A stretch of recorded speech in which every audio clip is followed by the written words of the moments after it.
Hello everyone. कक्षा 10 गणित जो हमारा चैप्टर नंबर 1 है वास्तु संख्या, उसमें कुछ मोस्ट इम्पोर्टेंट उदाहरण हैं जो एग्जाम में आ जाते हैं, डिटेल में सॉल्व करेंगे। तो देखो उदाहरण नंबर 2 से हम स्टार्ट करेंगे कि संख्याओं 6 और 20 के अभाज्य गुणनखंड विधि से HCF और LCM ज्ञात कीजिए। तो इसको हम डिटेल में सॉल्व करेंगे। NCERT को रखते हैं साइड में और हम अपने सवाल को डिटेल में सॉल्व करते हैं। प्रश्नावली में से ना पूछकर उदाहरण में से भी एग्जामिनर पूछ लेता है। तो उदाहरण नंबर 2 है।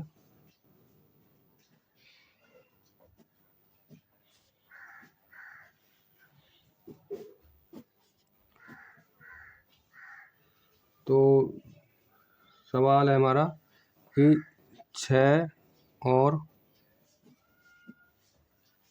20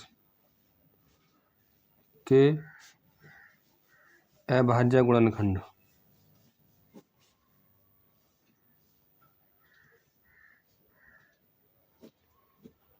तो हम इसको डिटेल में सॉल्व करेंगे, ठीक।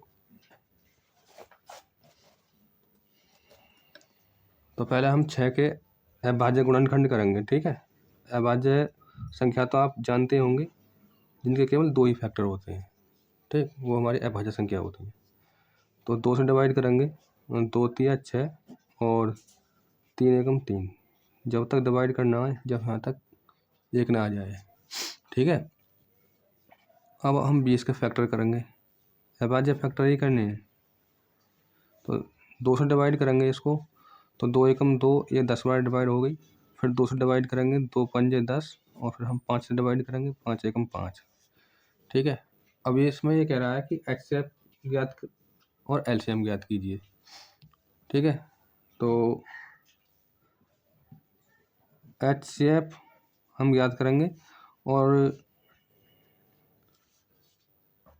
LCM भी हम ज्ञात करेंगे, ठीक।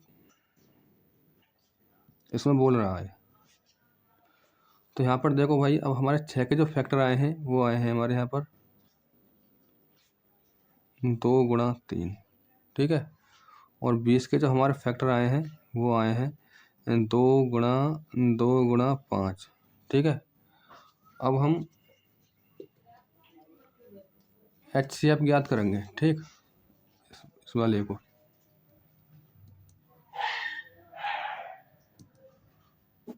तो HCF में हम देखेंगे कि इन दोनों संख्या में हमारी जो कॉमन संख्या होंगी उसको हम यहाँ पर उतार लेंगे, ठीक है।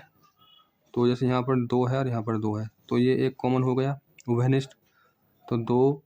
और अब यहाँ पर देखो कोई और संख्या नहीं है, तो यही हमारा क्या होगा, HCF होगा आंसर।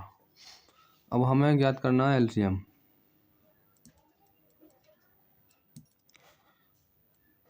तो जो हमारा कॉमन आया उसको तो हम लिखेंगे, और जो बिना कॉमन वाली संख्या बची है उनको लिख लेंगे, तो हमारा LCM आ जाएगा।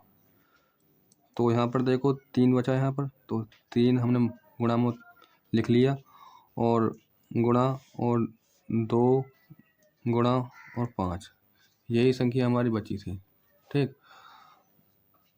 अब हम इनकी मल्टीप्लाई करेंगे, तो 2 तिया 6, 6 दूनी 12 और 12 पंजे 60, ठीक।